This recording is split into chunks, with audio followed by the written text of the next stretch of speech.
Hello friends, I welcome you to the 9th unit of this wonderful course that we are doing together. The focus of our discussion today is about two sources of knowledge.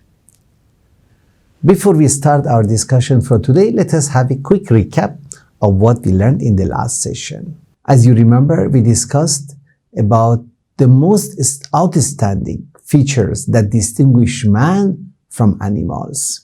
Because very often we hear that a man is a social animal. Of course, we are social. But then animal characteristics refer only to our physical body, which nobody denies it. But then there is so much more than only the physical body. So what is the difference between an animal and the special features that man has and that is not there in the animals? So that puts us in a very different category, far above, superior to the animalistic life. And also it reflects on the purpose that we have to fulfill as a result of these wonderful, special characteristics that we have. You know, we have creativity, for example. We have the power of speech. We have the power of discovery and many, many more things. You know, we can understand the abstract subjects. We can understand the spiritual matters, for example. So, man definitely has very special features which go beyond his physical senses. We also discussed a little bit about the experience of many people across the world when they have a sort of temporary death, if you like. Although they are declared dead clinically, but then they come back after a few moments, maybe more or less, they come back and then they share their experiences during that period when they were declared dead. And this is called near-death experience. And we said a little bit about that, and then I invited you to visit YouTube channel and then see a host of, exciting videos to see. And I think that can have a good impact on our perception about life, the priorities in life, and definitely it will also influence our interpersonal relationships and help us to know that we are really a reality beyond just the physical body. Then we discussed that one of the sources of knowledge for us, one of the, in fact, means of acquiring knowledge is meditation. You remember we had a short meditation exercise, but then we discussed, in length about what does meditation mean and what one does during meditation, which of course goes more than only concentration. And then, of course, we gave a practical, exercise that you can explore, find out what are different methods of meditation, choose something which suits you the best. So it's really up to you what method you like to use for meditation.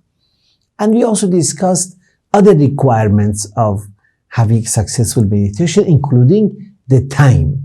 What time is good for meditation when you are free from other distractions, when you are done maybe with your daily works.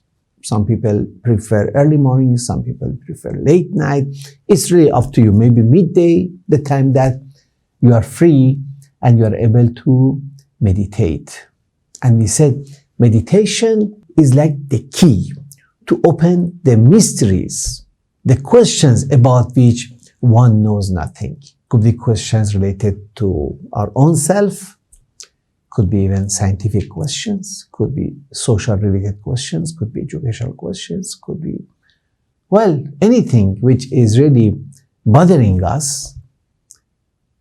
We can use the method of meditation to find out solutions. Of course, this does not mean that consultation, finding others, studying about the issue, this is not correct. Of course, we all have to explore all the possible ways to brighten our mind, to remove the doubts from our mind. All those things are absolutely necessary, but certainly the tool of meditation that very often we do not use it will give us a lot more, particularly with respect to our self-development and inculcation of great concepts and values and attitudes within us.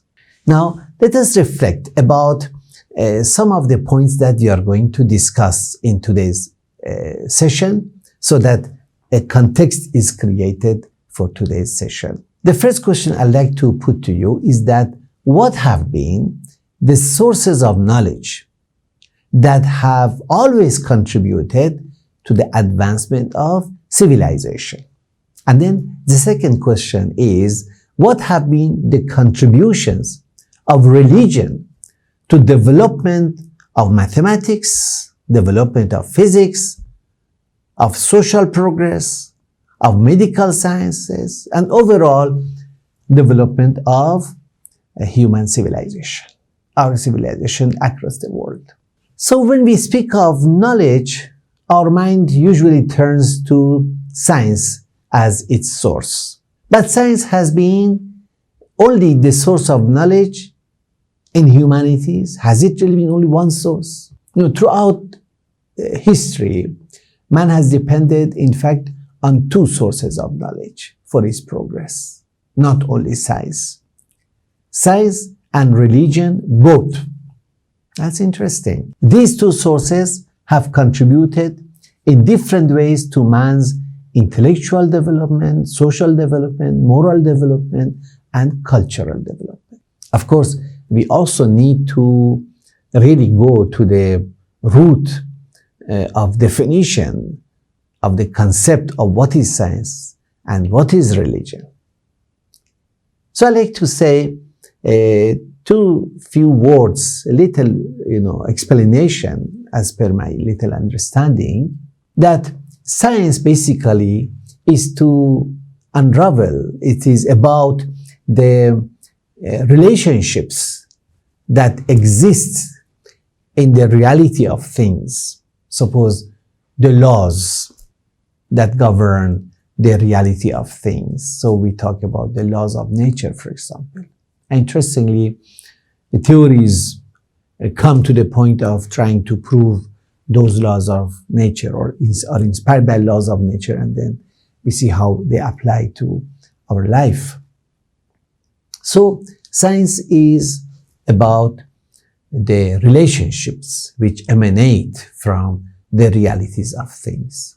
Now, when we talk of religion, very often we sort of mix religion with rituals, external forms, how one prays or how one meditates, or sometimes also they are mixed with superstitions, for example.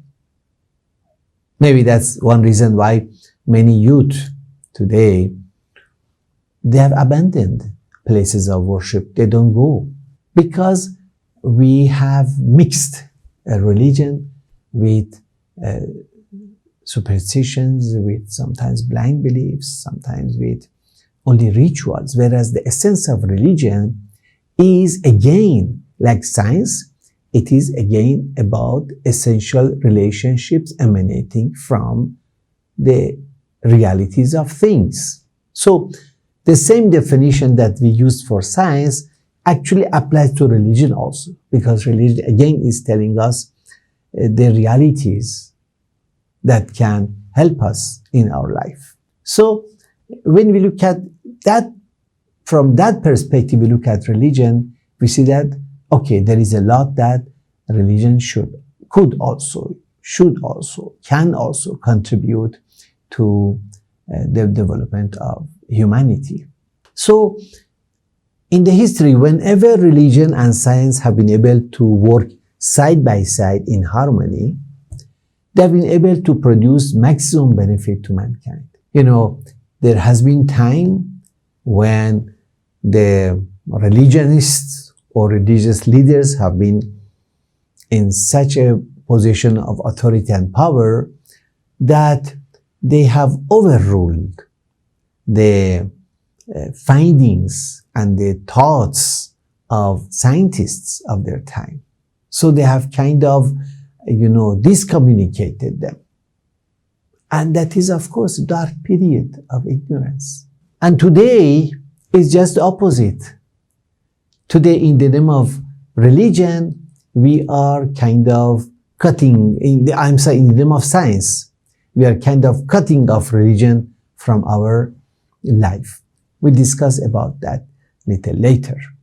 So, whenever science and religion have not worked together, the result has been suffering of people and, as a result, decline of civilization.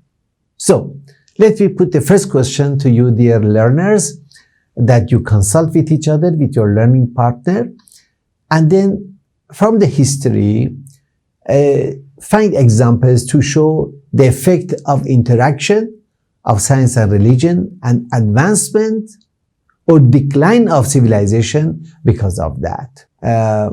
I know we might have not thought about this question before, but it is the time now to see how has interaction of science and religion affected either the advancement of civilization or the decline of civilization. You'll have 2 minutes time for this activity.